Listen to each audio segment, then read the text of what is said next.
Hello friends, welcome to online study kingdom. दोस्तों, जैसा कि आप जानते हैं यूपी ट्रिपल एस सीपेट 2026 का जो नोटिफिकेशन है वो आ चुका है। सिलेबस की बात की जाए तो सिलेबस बिल्कुल वही 2021 से जो चला आ रहा वही सेम है आपका। जो नए उनको पता होना चाहिए कि भारतीय इतिहास 5 प्रश्न पूछा जाएगा, भारतीय राष्ट्रीय आंदोलन का 5 प्रश्न होगा, 5 प्रश्न जो है भूगोल से पूछा जाएगा, जिसमें जो वर्ल्ड ज्योग्राफी है उसका बिल्कुल जनरल सामान्य रहेगा। तो यहाँ पर दिया गया है सिलेबस के टॉपिक वाइज। भारतीय अर्थव्यवस्था है, आप पॉलिटी 5 नंबर की होगी, भारतीय संविधान आपका है ना। इसके अलावा आपको सामान्य विज्ञान 5 प्रश्न पूछा जाए, तो ये 5 प्रश्न होंगे। सामान्य हिंदी की बात की जाए तो एक तो आपका सामान्य हिंदी जो आपका ग्रामर वाला जो पोजीशन है, यानी ग्रामर वाला जो पोर्शन है आपका, वो 5 प्रश्न का होगा। बाकी जो अपठित गद्यांश दोस्त वो आपका 10 नंबर का है। तो हिंदी जो है वो 15 नंबर की है। अपठित गद्यांश 2 गद्यांश पूछे जाते हैं 5 प्रश्न वाले, जो कि आसान होता है बहुत, पढ़कर ही आपको आंसर देना होता है। तो हिंदी आपके लिए जो है वो स्कोरिंग है यहाँ पर 5 प्रश्न आपके सामान्य हिंदी वाले, अपठित गद्यांश वाला हिंदी 10 नंबर यानी 15 नंबर का। इसके बाद थोड़ा जो है अंग्रेजी व्याकरण वगैरह है, इसमें भी आपका अपठित गद्यांश ही होगा आपका। तो यहाँ पर 5 प्रश्न देखने को मिलते हैं। लॉजिक और रीजनिंग की बात की जाए, तर्क एवं तर्क परीक्षण का, तो यहाँ पर भी आपसे रीजनिंग का दिया है, ये भी 5 नंबर का है। तो यहाँ तक जो 9 तक है, 9 तक क्रमांक, तो यहाँ तक आप देखेंगे तो इसको बताया गया है कि 1 से 9 तक जो अंकित शैक्षणिक विषयों की बात की जाएगी, वो डिफिकल्टी जो लेवल होगा ना, वो एनसीईआरटी द्वारा निर्धारित सेकेंडरी या सीनियर सेकेंडरी स्तर, तो ये एनसीईआरटी है। इसके बाद जो रीजनिंग वगैरह हो गया आपका, तो रीजनिंग के लिए भी इन्होंने कहा है कि अब हम एनसीईआरटी से ऊपर चलेंगे, ठीक है। तो इसके लिए आप पीवाईक्यू देखिए, पीवाईक्यू से पता चलेगा कि आपको किस तरह प्रश्न एग्जाम में पूछे जा रहे हैं, इस हिसाब से आपको तैयार रहना है। वहीं पर करंट अफेयर्स आपसे 10 प्रश्न पूछे जाने हैं। तो 9 तक जो रहा है आपका तथ्य, 9 तक यानी कि सामान्य अंग्रेजी तक, ये अब एनसीईआरटी आधारित रहेंगे प्रश्न। बाकी आप पीवाईक्यू देखिए। इसके बाद जनरल अवेयरनेस के लिए कहा जा रहा है कि कौन कौन से टॉपिक आपके एग्जाम में पूछे जाएंगे। तो यहाँ पर ये भी आपका स्कोरिंग है, 10 प्रश्न पूछे जाने हैं। समसामयिक यानी करंट अफेयर्स भी 10 प्रश्न होगा आपका। अपठित गद्यांश से आपका 10 प्रश्न, ग्राफ एवं तालिका। तो स्कोरिंग जो सब्जेक्ट है आपका, जो विषय है यहाँ पर जो आपको पढ़कर स्कोर कर सकते हैं, तो ये 10 नंबर वाला आपका हो गया है ना। तो ग्राफ और टेबल से आप देख पा रहे हैं, पीवाईक्यू आप देखेंगे तो किस तरह से प्रश्न पूछे गए हैं, तो आप यहाँ से जो है अच्छे स्कोर करेंगे। तो इसकी जो प्रैक्टिस है ना दोस्त, इसकी प्रैक्टिस आप डेली जो है अभी से ही शुरू कर दीजिए। एक प्रश्न, एक ग्राफ या टेबल तालिका का आप करते चलिए, क्योंकि आप यहाँ से 10 प्रश्न हो गए आपके, है ना। आप अपठित वाला कर ही ले जाएंगे, 30 आपके स्कोर यहीं से हो जाएंगे। तो 50 जो आपके प्रश्न बन रहे हैं यहीं से, करंट अफेयर्स से लेकर के सामान्य जागरूकता, अपठित गद्यांश, टेबल और आपका ये ग्राफ वाला, 50 प्रश्न आपकी यहीं हो जाएंगे। तो एग्जाम के पॉइंट ऑफ व्यू से छोड़ना कुछ भी नहीं है। जो स्कोरिंग है इनको आप जो है ज़्यादा ध्यान दीजिए, उनकी ज़्यादा प्रैक्टिस कीजिए। बाकी आज की इस वीडियो से हम लोग पीवाईक्यू सीरीज को जो है वो कवर करेंगे। और जो 20 होगा वो ये घट्टा चक्र वाली जो बुक है 85 पर हल प्रश्न पत्र वाली नई। अब ये तो जो है मीडियम इसका हिंदी है, लेकिन हम जो कवर बिल्कुल सिलेबस आधारित टॉपिक वाइज चलते चलेंगे। जैसे कि सबसे पहले भारतीय इतिहास का देखेंगे तो सिंधु घाटी सभ्यता है, इस तरह यहाँ पर दिया गया है, प्रश्न पूछा गया है 25 पेज में आप देख रहे हैं, है ना। तो ये सारे क्वेश्चंस यहाँ पर आप देख पा रहे हैं। तो ये पीवाईक्यू का सीरीज हो, जैसे कि सिंधु घाटी सभ्यता से टोटल जो प्रश्न देखने को मिल रहे हैं यहाँ पर 14 प्रश्न। इस तरह फिर वैदिक संस्कृति आएगा। तो टॉपिक वाइज पूरा हम लोग जो है भारतीय इतिहास होगा, फिर भारतीय राष्ट्रीय आंदोलन होगा। इन सब के अंदर जितने भी टॉपिक हम लोग पीवाईक्यू सीरीज कवर करते चलेंगे और बाइलिंगुअल हम लोग कवर कराएंगे, ठीक है। तो जैसे ही प्रश्न ये सब में दिए गए हैं बिल्कुल सीरीज वाइज हम लोग कवर करेंगे। बस जो है बाइलिंगुअल होगा, तो जो इंग्लिश मीडियम है उनको भी जो इस वीडियो से काफ़ी मदद मिल जाएगी। तो दोस्तों, ज़्यादा समय न लेते हुए आइए हम लोग अपने जो है वीडियो को स्टार्ट करते हैं पीवाईक्यू सीरीज़ को। तो जो विषय रहेगा आपका, जहाँ से 5 प्रश्न पूछे जाने हैं, पहला जो दिया है आपका भारतीय इतिहास। भारतीय इतिहास के अंदर जो पहला टॉपिक है आपका सिंधु घाटी की सभ्यता। तो आइए, पहला प्रश्न आपके सामने है, जो कि यूपी ट्रिपल एस सीपेट 7 सितंबर की पहली पाली में पूछा प्रश्न है कि दक्षिण एशिया में पहली जो नगरीय सभ्यता है वो कौन सी थी। दक्षिण एशिया में पहली नगरीय सभ्यता कौन सी थी। यहाँ पर आपका राइट आंसर बनेगा ऑप्शन बी, हड़प्पा सभ्यता। दक्षिण एशिया में प्रथम जो नगरीय समाज का उदय है वो हड़प्पा सभ्यता में हुआ है। इस सभ्यता के प्रमुख जो बड़े शहरी केंद्र जैसे कि हड़प्पा, मोहनजोदड़ो, राखीगढ़ी, धौलावीरा और गढ़वेरी वाला थे।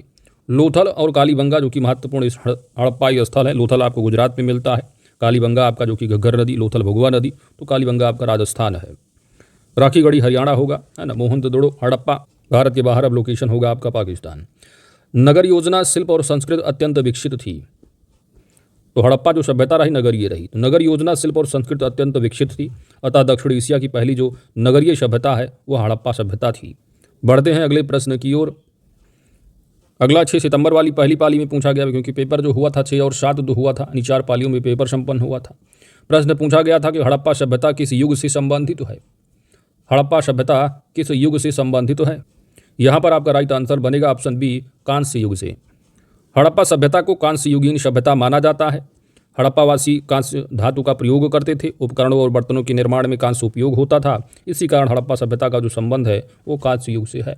अच्छा, ये नोट का जो हम लोग सीरीज लेके आएंगे, यानी जो सीरीज स्टार्ट किया जाएगा वो बिल्कुल टू द पॉइंट नोट होगा। उसकी भी सीरीज आपको जल्द ही जो है चैनल पर देखने को मिलेगी, जिसके माध्यम से आप एक अध्ययन सामग्री जो है कवर करेंगे, जिससे आपका कॉन्सेप्ट क्लियर होगा। पीवाईक्यू जो है प्रैक्टिस करना ज़रूरी होता है, इससे आपका कॉन्फिडेंस बूस्ट होगा और आप पैटर्न को समझेंगे कि किस तरह के प्रश्न एग्जाम में पूछे जा रहे हैं। जो पेपर का लेवल होगा 2025 का जो रहा है उससे थोड़ा ऊपर हो सकता है ना। इसके पहले जो 23 का कराया था इन लोगों ने, है ना, तो वो थोड़ा पेपर इधर उधर कर दिया था, इस तरह नहीं बनाना चाहिए था। लेकिन जो 25 का पेपर हुआ वो ठीक ठाक पेपर है पेट के हिसाब से। लेकिन फिर भी इस कंपटीशन के ज़माने में अपनी तैयारी को जो है बेहतर से बेहतर रखना है, क्योंकि यदि आप पेट चूक गए पेट में तो आप देख ही रहे होंगे। अगला प्रश्न है दोस्त, मोहनजोदड़ो शब्द का जो अर्थ है वो क्या होगा। मोहनजोदड़ो शब्द का अर्थ, यहाँ पर आपका राइट आंसर बनेगा mound of the dead. Option यहाँ पर आपका बी राइट आंसर है, यानी क्या, मृतकों का टीला। मोहनजोदड़ो सिंधु सभ्यता का एक प्रमुख नगर था, जिसकी खुदाई राखलदास बनर्जी ने वर्ष 1922 में की थी तथा जो पुरातात्विक महत्व की ओर जो है ध्यान आकर्षित किया था। तो मोहनजोदड़ो की खुदाई अगर पूछा जाए तो राखलदास बनर्जी, ये याद रखना 1922 है। मोहनजोदड़ो का हिंदी में अगर अर्थ देखेंगे तो मृतकों का टीला है, इंग्लिश में माउंड ऑफ द डेड होगा। यह पाकिस्तान के सिंध प्रांत के लरकाना जिले में सिंधु नदी के तट पर स्थित है मोहनजोदड़ो। अगला प्रश्न है कि बनावली सिंधु घाटी सभ्यता का एक प्रमुख शहर है। वर्तमान भारत के निम्नलिखित में से किस राज्य में स्थित है बनावली। तो बनावली का जो लोकेशन होगा वह होगा दोस्तों हरियाणा। ऑप्शन यहाँ पर आपका डी राइट आंसर है। बनावली सिंधु घाटी सभ्यता का एक प्रमुख शहर, जो कि वर्तमान में इसका लोकेशन क्या है, हरियाणा राज्य में स्थित है। यह जो स्थल है वो प्राचीन सरस्वती नदी के सूखे तल पर है। तो जो बनावली है लोकेशन क्या है आपका, हरियाणा। राखीगढ़ी भी हरियाणा में है। तो याद रखना है बनावली जो स्थल है, प्रमुख जो शहर रहा आपका सिंधु घाटी सभ्यता का, नदी संबंधित कौन सी होगी, तो सरस्वती नदी याद रखिएगा। इस स्थल का उत्खनन भारतीय पुरातत्व सर्वेक्षण की जो है डॉक्टर R.S. बिष्ट द्वारा जो है ये कराया गया। तो याद रखना है बनावली की अगर पूछा जाए नदी संबंधित होगा कौन सी, सरस्वती नदी है। उत्खनन अगर पूछा जाए कि उत्खनन करता, तो याद रखना डॉक्टर R.S. बिष्ट जो है संबंधित होंगे। अगला प्रश्न है कि हड़प्पा की एक बंदरगाह का नाम लिखिए। तो हड़प्पा की एक बंदरगाह तो काफ़ी फेमस है आपका, है ना, भोगवा नदी के किनारे वाला आपका गुजरात का दड़िज लोथल होगा आपका।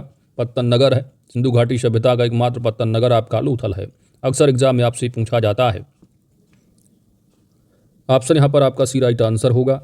लोथल सिंधु घाटी सभ्यता यानी हड़प्पा सभ्यता का एक बंदरगाह शहर है। यह शहर खंभात की खाड़ी क्षेत्र में साबरमती की सहायक नदी भोगवा नदी के किनारे स्थित है।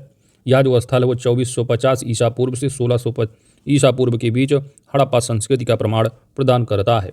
तो यहाँ पर जो एग्जाम में अक्सर पूछा जाता है, लोथल कहाँ पर लोकेशन होगा, बंदरगाह शहर है, याद रखना है।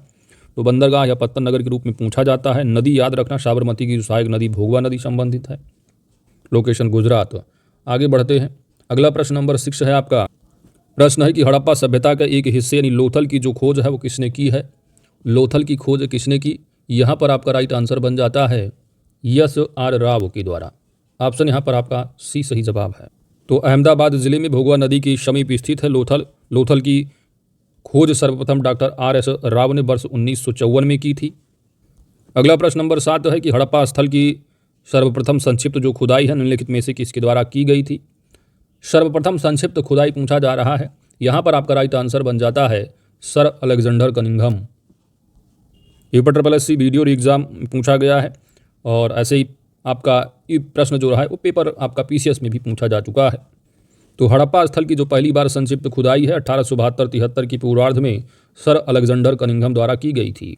वहीं हड़प्पा की पहली व्यापक खुदाई अगर तो ये हड़प्पा की व्यापक खुदाई जो है वो राय बहादुर दयाराम शाहनी द्वारा जो है 1920-21 में की गई थी। तो मिलान करने को अक्सर आपसे हड़प्पा वाला पूछा जाता है दयाराम शाहनी का, ठीक है। तो याद आप कैसे रखोगे हड़प्पो, तो किसी चीज़ को और हड़पना है तो आपको थोड़ा दया जो है नहीं दिखानी होती है ना। तो हड़प्पा से दयाराम साहनी याद रखना इस तरह। तो संक्षिप्त खुदाई के लिए अगर पूछा जाए तो अलेक्जेंडर कनिंघम रखना याद है। ठीक है, तो 19, 20, 21 में जो है आपका दयाराम साहनी के द्वारा व्यापक खुदाई रही हड़प्पा सभ्यता। तो हड़प्पा से हड़पने के लिए दया नहीं चाहिए, तो इसलिए थोड़ा याद रखना कि हड़प्पा से क्या हो जाएगा, दयाराम साहनी याद आ जाएंगे। जब मिलान करने को आएगा तो आप याद हो जाएगा आपको। अगला प्रश्न है दोस्त कि हड़प्पा काल का इनमें से कौन सा नगर है जो 3 भागों में विभाजित था। तो कौन सा नगर है 3 भागों में विभाजित, अक्सर एग्जाम में पूछा गया, आपके पीसीएस वगैरह में पूछा जा चुका है। दैट इज ये आपका राइट आंसर होगा धौलावीरा। और आपका ये यूपिटर पॉलिसी कंप्यूटर ऑपरेटर परीक्षा में पूछा गया, 2018 में प्रश्न रहा है।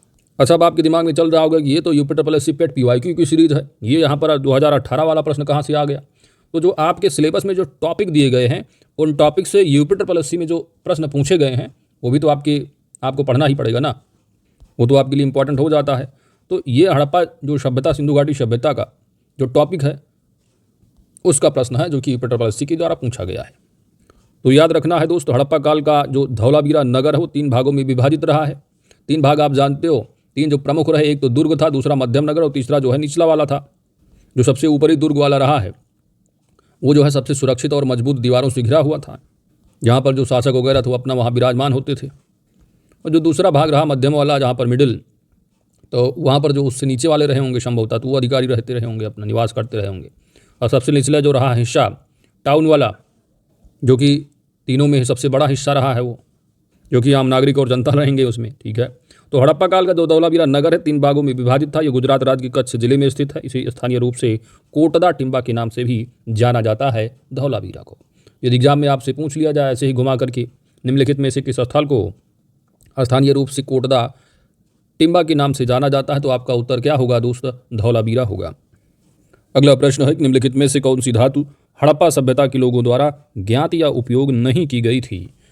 कौन सी धातु है भाई जो हड़प्पाई सभ्यता के जो लोग रहे उनको ज्ञात ही नहीं था, तो उनको किस चीज़ का ज्ञात नहीं रहा है, लोहे का। ऑप्शन यहाँ पर आपका ये राइट आंसर बन जाता है।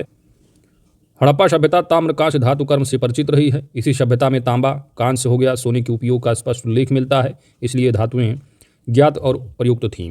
वहीं पर अननोन या बाद की धातुओं की बात की जाए तो लोहे के धातु कर्म को बाद की द्वितीय नवीकरण की प्रमुख तकनीकी विशेषता बताया गया है। इससे निष्कर्ष निकलता है कि हड़प्पा सभ्यता में लोहे का जो है वो ज्ञात या प्रचलित धातु नहीं थी। अगला प्रश्न है कि सिंधु घाटी सभ्यता के बारे में इनमें से कौन सा कथन सत्य है। स्टेटमेंट वाला प्रश्न पूछा गया था ग्राम विकास अधिकारी परीक्षा में। प्रश्न है दोस्त कि सिंधु लोग जो है कपास, यानी कथन दिया है कि सिंधु जो लोग रहे वो कपास का उत्पादन करने वाले पहले थे। तो कपास के लिए अपना भारत वैसे भी जाना जाता है पहले, तो सिंधु लोग कपास का उत्पादन करने वाले पहले थे। तो यहाँ पर जो स्टेटमेंट दिया है दोस्त ये आपका बिल्कुल सही है। अगला है कि उन्होंने लकड़ी के बक्से में अनाज भंडारित किया, गलत होगा। सिंधु घाटी सभ्यता पंजाब, सिंध, बलूचिस्तान, गुजरात, राजस्थान, पश्चिम बंगाल के कुछ हिस्सों को कवर करती है, तो ये भी लोकेशन आपका गलत होगा, क्योंकि सिंधु घाटी सभ्यता का जो विस्तार है आप पूर्वी देखेंगे तो आलमगीर, फिर वो मेरठ का जो हिंडन नदी अपने उत्तर प्रदेश का वो है। नीचे आप देखेंगे तो दैमाबाद महाराष्ट्र है। इधर आप देखेंगे पश्चिम में जो पश्चिमी छोर है दर्श नदी, जो कि अपना भारत के बाहर पाकिस्तान का है। सबसे उत्तरी जो शहर है मांडा है, उत्तर प्रदेश, तो मांडी है आपका स्थल, लेकिन मांडा सबसे उत्तर में है, सबसे उत्तरी स्थल है। तो ये विस्तार है चारों दिशाओं का सिंधु घाटी सभ्यता का, तो ये आपको पता होना चाहिए। तो यहाँ पर बंगाल दे दिया तो इससे कवर करता तो क्या है, गलत हो जाएगा। तीसरा स्टेटमेंट, सिंधु लोग कुत्तों, बिल्लियों और घोड़ों को बड़े पैमाने पर पालते थे। यह स्टेटमेंट भी पूर्णतः सही नहीं है। इसका राइट आंसर ऑप्शन ही सही जवाब बन जाता है। सैंधवकालीन जो अर्थव्यवस्था रही वह कृषि, पशुपालन, शिल्प और व्यापार पर आधारित रही है। यहाँ से प्राप्त वनस्पति अवशेष के आधार पर कहा जा सकता है कि यहाँ के लोग गेहूँ, जौ, बाजरा, चावल और किसी खेती करते थे। मोहनजोदड़ो से कपास वस्त्र का प्रमाण प्राप्त हुआ है, जिससे स्पष्ट होता है कि हड़प्पावासी कपास के प्रारंभिक उत्पादक और उपभोक्ता थे। अगला प्रश्न नंबर 11 है। प्रश्न है कि सिंधु घाटी सभ्यता की नृत्य करने वाली लड़की के रूप में जो प्रसिद्ध प्रतिमा है वो किस स्थल पर खोजी गई थी। तो सिंधु घाटी सभ्यता का कौन सा स्थल रहा है जहाँ पर नृत्य करने वाली लड़की के रूप में प्रसिद्ध प्रतिमा रही है। यहाँ पर आपका राइट आंसर बन जाता है। ऑप्शन यहाँ पर आपका बी सही जवाब होगा, मोहनजोदड़ो। और आपका ये पेट यानी जो आपका 25 वाला रहा है 7 सितंबर का द्वितीय पाली में पूछा प्रश्न है आपका। तो आप देख रहे हैं किस तरह के प्रश्न पूछे जा रहे हैं, किस तरह आपको तैयार रहना है। तो इसका राइट आंसर क्या होगा, मोहनजोदड़ो होगा। सिंधु घाटी सभ्यता के प्रसिद्ध जो कांस्य प्रतिमा नृत्य करने वाली लड़की मोहनजोदड़ो से प्राप्त हुई है। मोहनजोदड़ो सिंधु सभ्यता का एक प्रमुख नगरीय केंद्र है। यह प्रतिमा धातु कला और शिल्प कौशल के उच्च स्तर को जो है दर्शाती है, इसलिए इसका राइट आंसर क्या मोहनजोदड़ो होगा। आगे बढ़ते हैं दोस्त, अगला है आपका प्रश्न नंबर 12 है। प्रश्न है कि हड़प्पा सभ्यता के दौरान डांसिंग गर्ल यानी नर्तकी की जो कांस्य प्रतिमा बनाने के लिए तकनीक का इस्तेमाल किया गया था, किस तकनीक का इस्तेमाल किया गया था? तो ये भी पेट 2022 का प्रश्न है। तो यहाँ पर आपका राइट आंसर बन जाता है ऑप्शन डी, मोम लोपी ढलाई। तो हड़प्पा सभ्यता के दौरान डांसिंग गर्ल यानी नर्तकी की जो कांस्य प्रतिमा बनाने के लिए मोम लोपी ढलाई तकनीक का इस्तेमाल किया गया था। अगला प्रश्न है निम्नलिखित में से किस स्थान पर पुजारी राजाओं की मूर्ति मिली थी? तो यहाँ पर आप देख पा रहे हैं ज़्यादातर जो है कौन सा जो है कहाँ पर मिला है ना। तो वस्तुओं से संबंधित रिलेटेड प्रश्न ज़्यादा पूछे जा रहे हैं UPSC के द्वारा। पुजारी राजाओं की जो मूर्ति मिली है, यहाँ पर आपका राइट आंसर क्या बनेगा? ऑप्शन डी, मोहनजोदड़ो से। पुजारी राजा की मूर्ति हड़प्पा सभ्यता के मोहनजोदड़ो स्थल से प्राप्त हुई है। यह जो आकृति है जिसे परंपरागत रूप से पुजारी कहा जाता है, एक साल से ढकी हुई जो दाहिने हाथ के नीचे बाएं कंधे से फैली हुई है। अगला प्रश्न है कि सिंधु सभ्यता में घोड़े की अस्थियों की जो अवशेष है वो कहाँ मिले हैं? राइट आंसर यहाँ पर बनेगा आपका ऑप्शन डी, सुरकोटदा से, जो कि गुजरात में सिंधु घाटी सभ्यता में घोड़े की अस्थियों के जो अवशेष हैं वो सुरकोटदा गुजरात के स्थल से मिले हैं। सुरकोटदा जो पुरातात्विक स्थल है गुजरात में है। तो घोड़े की अस्थियों की अवशेष कहाँ से मिले हैं? सुरकोटदा से, गुजरात से। राणा गुंडई के घोड़े के जो दांत तथा लोथल एवं मोहनजोदड़ो से घोड़े की मृत मूर्तियाँ मिली हैं। तो अगर पूछा जाए घोड़े का दांत तो राणा गुंडई स्थल, लोथल या मोहनजोदड़ो से घोड़े की मृत मूर्तियाँ मिली हैं। बढ़ते हैं अगले प्रश्न की ओर। अच्छा, अब आपका पूरा कंप्लीट हो गया, 14 प्रश्न रहे हैं आपके, तो 14 के 14 आपके कंप्लीट हो गए हैं। वीडियो अच्छी लगी तो लाइक कीजिएगा, चैनल पर नया है तो सब्सक्राइब भी कर लीजिएगा। UPGK फोरम, खासकर यूपी स्टैटिक जीके और जो कि यूपी करंट अफेयर्स की तैयारी के लिए UPGK फोरम से भी जुड़ जाइए, क्योंकि उत्तर प्रदेश UPSSC जो पेट का जो मेंस एग्जाम होने वाले हैं, आने वाले UPSSC के मेंस एग्जाम है, वहाँ पर UPGK जो है 20 प्रश्न आपके सिलेबस में है। UPSSC के द्वारा मेंस का कोई भी पेपर हो, 20 प्रश्न आपके UPGK और 15 प्रश्न कंप्यूटर के पूछे ही जा रहे हैं। तो यूपी स्टैटिक जीके के लिए भी आप UPGK फोरम से जुड़ जाइएगा। और यदि आप UP static GK plus current affairs की क्विज जो है वीकली अगर टेस्ट आप देना चाहें तो बिल्कुल फ्री जो है वो है, जहाँ पर आपको डिटेल एक्सप्लेनेशन के साथ PDF भी दे दी जाती है। तो UPGK फोरम क्विज के नाम से ग्रुप है, आप ज्वाइन कर लीजिए। सिंपल आप टाइप कीजिएगा UPGK फोरम क्विज, आप ज्वाइन कर लीजिए, वहाँ पर जो है अपना मूल्यांकन करते रहिएगा।